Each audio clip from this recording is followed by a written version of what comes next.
faithful Niner Empire. What's good? What's good?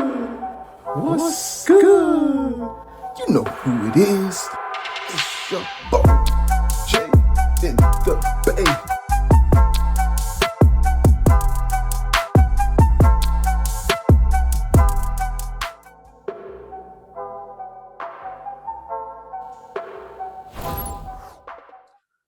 Faithful Niner Empire.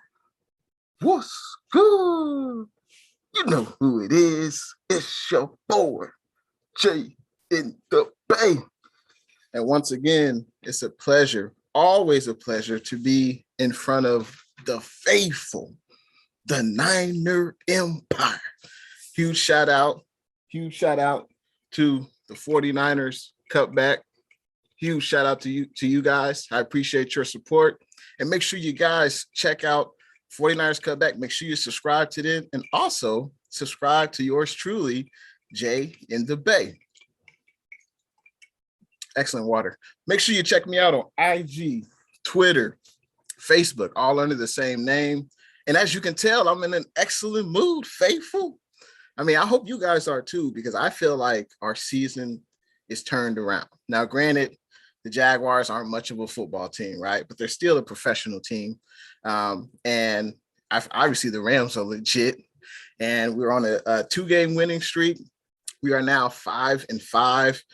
I did not anticipate we'd have this record, but we are still in the playoff hunt along with 4 other teams.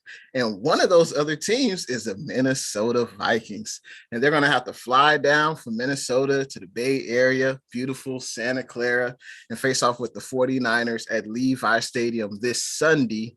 And I can't wait for the game. Now, the Minnesota Vikings, they also have a record of 5-5. They've been a little inconsistent so far this year. That's why their record's 5-5. But they do have weapons. Make no mistake about it. The Vikings are very talented on both sides of the ball, especially on offense. Now, I know Shanahan and Kirk Cousins have had this, love affair, whatever. But Kirk Cousins, he's playing pretty well. And Kurt has not been very successful in the playoffs.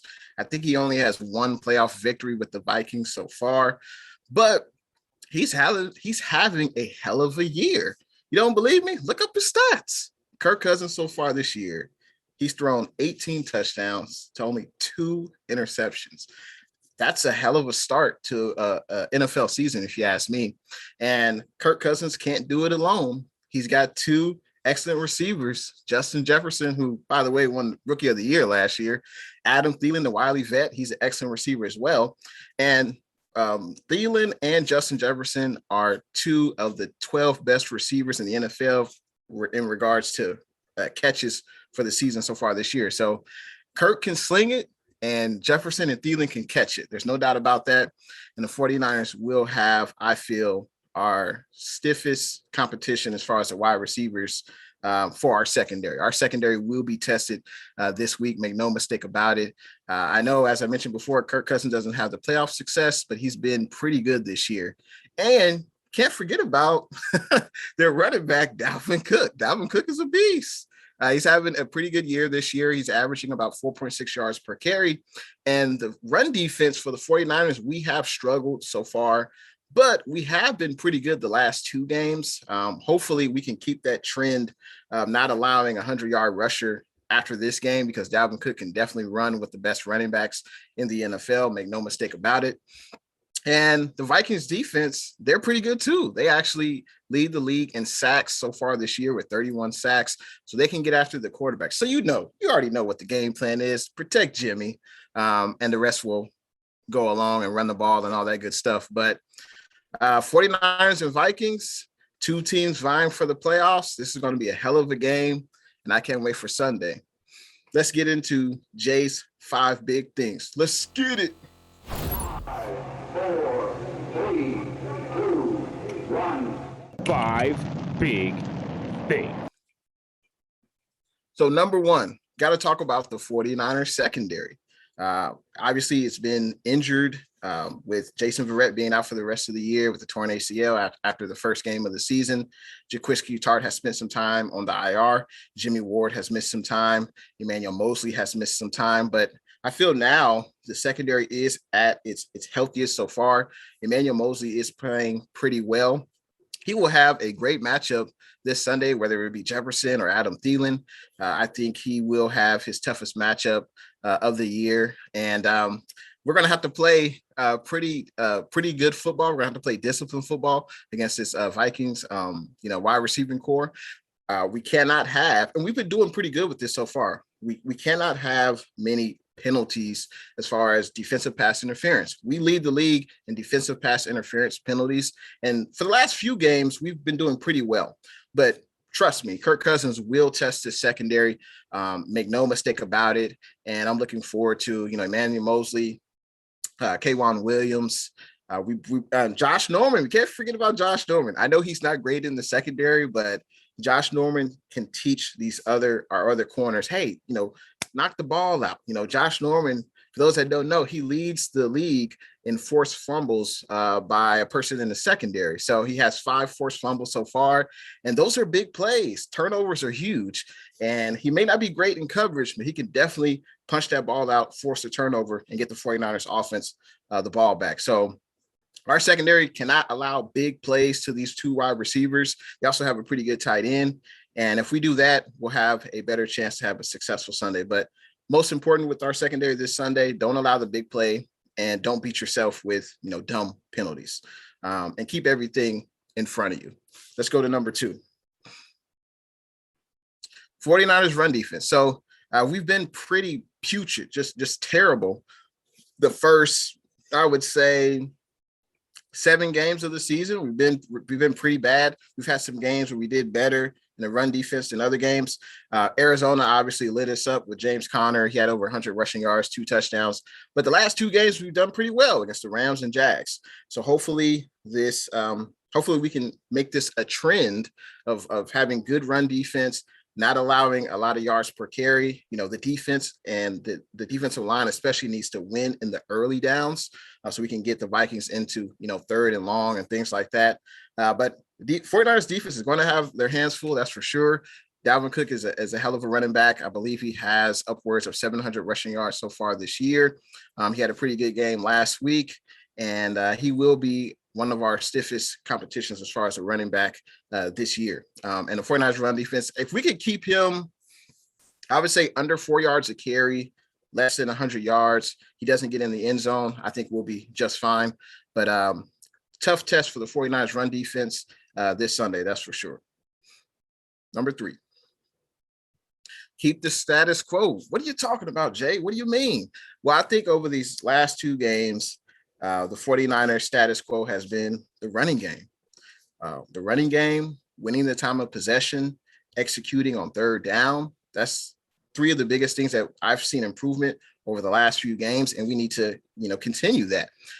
Running the ball, I think we ran the ball against the Jags. I think it was more than 35 times. I believe it was around that 35, 36, something around that. But that's something that we need to continue. And with Elijah Mitchell, I know he missed last week's game. Hopefully he'll be available this Sunday. I like Trey Sermon. I like what I saw from Trey Sermon. He looked good. I like what I saw from Jeff Wilson Jr. He brings some more toughness to the running back room. And of course, you can't talk about the running game without talking about the emergence of Deebo Samuel in the backfield. I think it's great to see.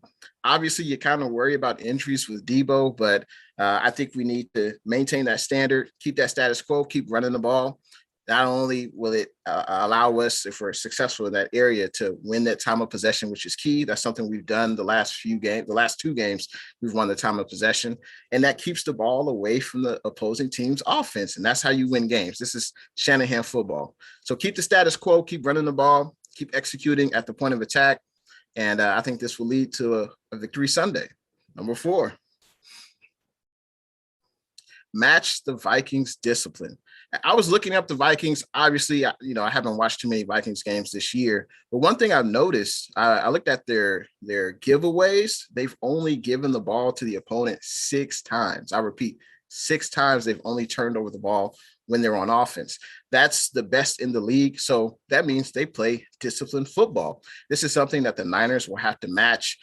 We have not been that successful in not turning over the ball. Over the last few games, we have been pretty good at not giving the defense the ball, whether it be interceptions or fumbles. We've done pretty good the last few games, but the Vikings have been very consistent.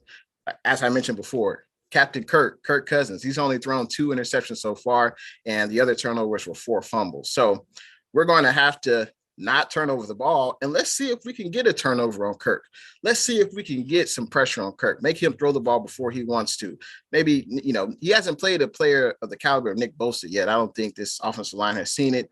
Let's give them Eric Armstead. Let's give them Arden Key, and let's see what this Vikings O-line can do. But the Vikings clearly so far this year, they do not turn the ball over consistently. And this is something that the 49ers must continue to do, because so far the last few games, we've been pretty good at not turning over the ball and not beating ourselves. Number 5, the most important down in the NFL. Some may say it's first down, which is very important. Got to win on the early downs, but I think the money downs is third down. And for the past few games, Jimmy G and this 49ers offense, the last few games, they're running at 50% third down conversion rate on offense. This is very good. The Vikings offense for the entire year is a top 10 third down conversion offense. So what this means, they don't get off the field on third down when they're on offense. They're able to convert whatever yards it takes to get that first down and keep the offense on the field and keep their defense rested. So the 49ers will have to figure out a way. I don't know what it is. Blitz the Vikings. Obviously sound tackling is always great. But the most important down in football, in my opinion, is third down. Now, the Vikings defense is bad as far as third down conversion. The defense is bad. They're bottom 5 in allowing first downs from third down. So I think the 49ers will have an advantage in that area. When we're on offense and the Vikings on defense, I think 49ers should have an advantage. But when the Vikings are on offense, we're going to have our work cut out for us, because our defense is not great from preventing teams from getting first downs from third down. So that's going to be an important down. Honestly, I think whoever has the better third down conversion rate on offense, I think will win the game. That's what I think it'll come down to. But those are Jay and the Bay's 5 big things. And let's get into the fadeaway. Fadeaway Jay. It's about that time. Fadeaway Jay. Obviously, I'm elated that the 49ers are back to 500. We're coming into this game in front of the home crowd with a 5-5 record. And hopefully we can get our second home win at Levi Stadium this year. It's weird. We're a better road team than we are a home team. Hopefully we can flip that in the second half of the season. But I think the 49ers have discovered their identity on offense. For whatever reason, due to injury, bad plays, not executing, the 49ers did not know their identity in the beginning of the year. And I think they found it now. And it's perfect timing for this second half stretch run, because I feel, just as there are 3 other teams with the 5-5 record, we have a shot at the playoffs at that number 7 seed. And we did what we had to do last week. We beat a team that we clearly were better than. And now we're facing a team who I think we match up well against. They're very talented on both sides of the ball. And the same can be said about the faithful, the Niner Empire. And it's going to come down to those 5 things I talked about. Got to win on third down, got to win at the point of attack. Jimmy G is going to have to continue to be money on third downs. He's making great throws. I love when I see Jimmy on third down. He's looking to the right. He's looking to the left. And Jimmy G, when he's protected in the pocket, we know he can make those throws. He can make those throws in tight windows. And of course, we got to stick to the running game, continue to run the ball. We'll see the status of Elijah Mitchell as the week progresses. Obviously, he missed last week. Hopefully he can play this week. But one other thing, I believe the Vikings run defense is not too good as well. I think they struggle in that area. So that is an area of positivity for the 49ers going into this game. I think it's just going to come down to who can run the ball the best, not turn over the ball, and win on third down. I think that's what it's going to come down to. I think this will be a close tightly contested game. I think Vegas has this game at a 3.5 spread for the 49ers in 49ers favor, but the home team gets 3 points. So this is basically a pick 'em game. And that's what I'm going to do. I'm picking the 49ers, of course. I think the 49ers will win this game 28-27. And it's going to be a hell of a game. Obviously very close. I'm looking forward to facing off against the Minnesota Vikings. And yeah, I'm looking forward to the game. Thanks everyone for watching. What's Good with yours truly, Jay in the Bay. Make sure you check me out on YouTube, IG, Twitter. And I appreciate everyone who's currently watching this show right now. And go Niners. And I think we could win this thing and get our second home win of the season. Go Niners.